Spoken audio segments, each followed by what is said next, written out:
Before we begin the video, if you haven't yet, come on down and join my Discord server. Link is down in the description. This year Ninjago reached its 10th anniversary, but with so many iconic moments and scenes from across the years, we have to ask ourselves which ones are the best. Well, today I'm joined by Ninjago YouTuber Overlord1469 as we discuss the best Ninjago moment of each year.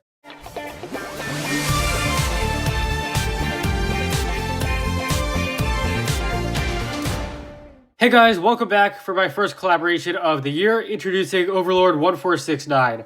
Yo, what's up guys? I am not Overlord X. People always call me that, so I thought I'd get that clarification out of the way. I'm Overlord1469, a Ninjago YouTuber like Daily. Some of you guys may know me. My videos right now mainly consist of discussions and rankings, but I also do other types of content like the occasional edits. If you are interested in any of those types of videos, please consider clicking the link in the description and go visit my channel. Anyways, we have 11 different years to talk about, including 2013 as well, so let's get started with this big list.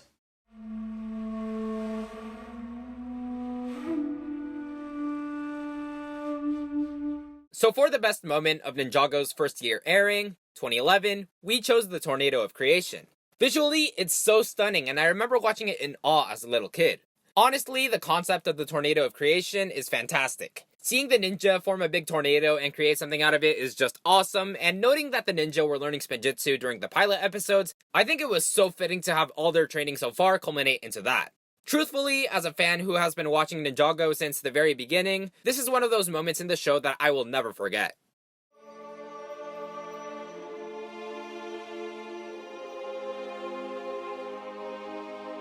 The final battle is the best moment of 2012. This scene hasn't exactly aged the best, but it'll always be one of the most cinematic and climactic moments of the entire series. This was the moment the entire series, but also the entire history of Ninjago before this had been leading up to. This was the ultimate showdown between good and evil, a showdown which had been put on hold for thousands of years. And there is no doubt about how grand and significant this scene is.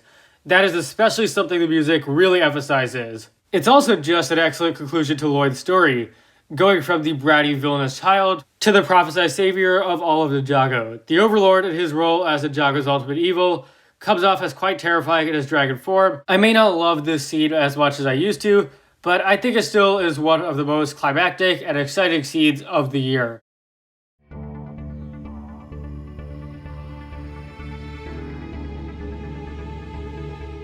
For 2013, you may remember that Ninjago went on a hiatus since it was supposed to be cancelled after Season 2 in the latter half of 2012. However, we did receive an announcement that the show would return in 2014 with Season 3 rebooted, and that is definitely the best moment of the year. Fans petitioned to have the show continue airing, and if it were not for these petitions, we would not be receiving new seasons in the present day.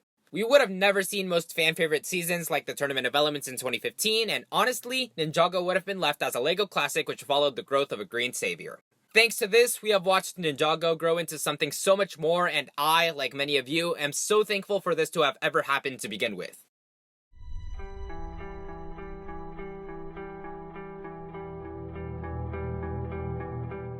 Zanes Death is not only my favorite scene of the year, it is also my favorite scene of the series. And part of what makes it so good is the soundtrack. It provides a feeling of peace, but also, of course, sadness because Zane is giving himself up. But yet, you don't feel entirely sad. There is this perfect blend of emotions, such as I said, peace, but also purpose, as Zane reflects on a life well lived, but also why he was created in the first place. Similar to what I said about the final battle, this scene demonstrates fantastic growth for Zane, as he's come from the cold, soulless robot to the ninja who gives up his life to save his family. Zane may be a robot, but it is this scene more so than any other, which shows that he is actually very much human as well.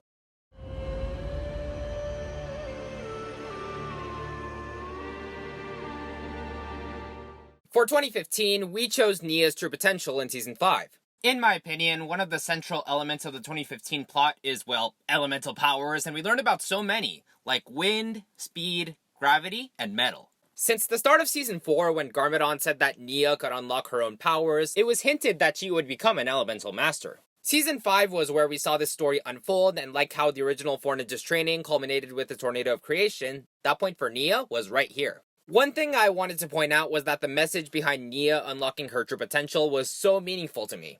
Failure is something nobody wants, but just because you are afraid of losing does not mean that you should give up. You work hard and stand up to those fears because that is how you show strength and succeed. Everything Nia did in Season 5 led to this. She accepted that she could lose to the Preeminent and came to terms that failure is okay. But she also took note that the fate of the ninja and the civilians accompanying them were in her hands. I am proud of the progress that Nia has made to get to where she is today, and although she did make a sacrifice in Seabound, assuming she will return, I'm really excited to see what the creators have in store for her character.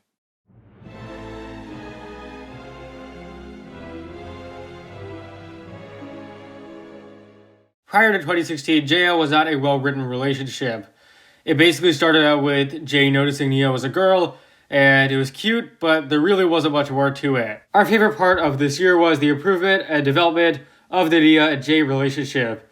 It was great to see Nia reject the idea that she had to be defined by someone else, such as Kai's brother or Jay's girlfriend. Instead, as an excellent follow-up to Possession, Nia carves out her own identity, and Jay helps her, even if it means that he gets friend-zoned. The outcome of this, Nia figures out who she is and who she wants to be, and Jay becomes a better and more understanding person.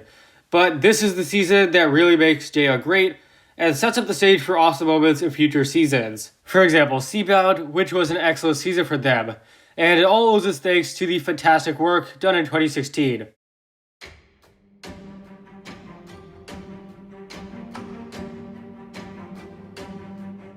"2017 was a very impactful year for Ninjago due to one specific reason.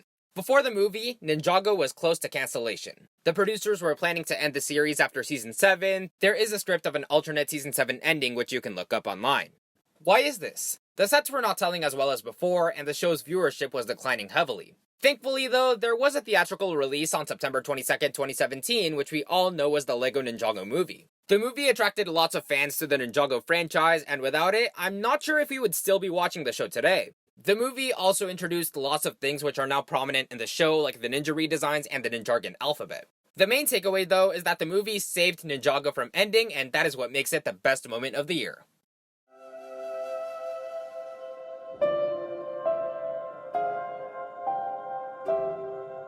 My favorite fight scene of the entire series is Lloyd vs. Garmadon Reborn. This was an epic rematch between the two characters, but the emotion really carried here. Lloyd gets pummeled in this fight by, for the first time of the series, a very powerful Garmadon. And this fight establishes his reborn form so well, showing that he is ruthless, he lacks his emotion, and he is powerful. He has an element that he could use this time. Also, the dialogue is perfection.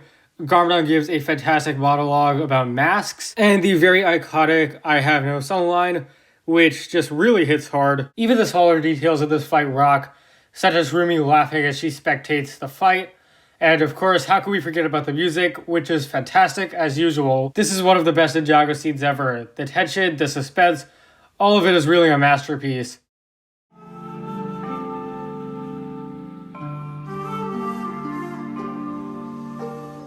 "2019. I think we can describe what was going on in the Ninjago community with one word. Controversy. Seasons 10 and 11 were not very well received, unfortunately, but not all of the Ninjago content that year was bad. There was one scene which Daily and I thought was best, and that is the long-awaited return of the Tornado of Creation. The previous time we saw it was all the way back in 2012 when the ninja put together the Ultrasonic Raider in Ed and Edna's junkyard. If we take a second to count, that was 7 years prior. The Oni's appearance in the show was foreshadowed since Season 8. By the end of Season 10, they were close to flooding Ninjago and all the realms into darkness. Tying back to the first Ninjago seasons as well as ancient Ninjagan history featuring battles between Masters of Light and Dark, it was so fitting that creation needed to be what defeated them. This moment was pure nostalgia, and that is why we appreciate it so much.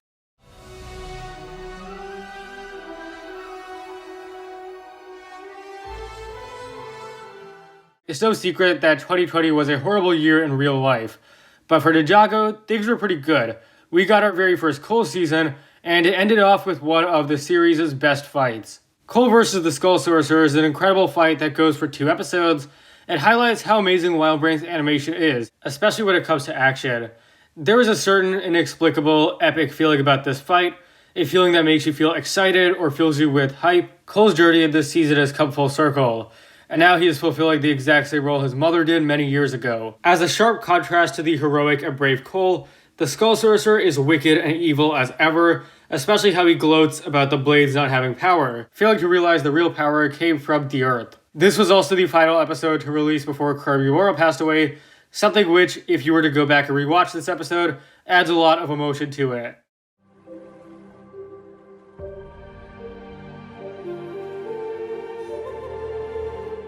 And now, we have arrived at the current year as of the time of this video's release, 2021.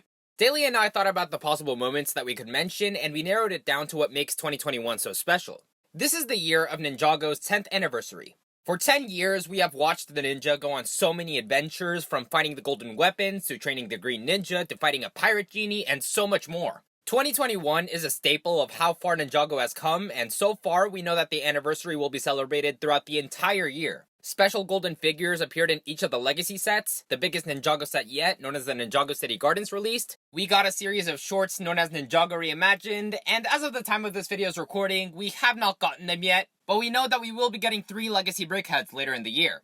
A Golden Ninja, Firstborn, and Samurai X. So if you're watching in the future, we don't have a release date yet, but we know they're coming. This is a celebration that the Ninjago community will never forget. And sure, we got Nia sacrificed in Seabound, that was a very emotional moment, but being totally honest, at least in mine and Daly's opinions, nothing that could have ever happened in the show this year could ever top such a big and significant milestone.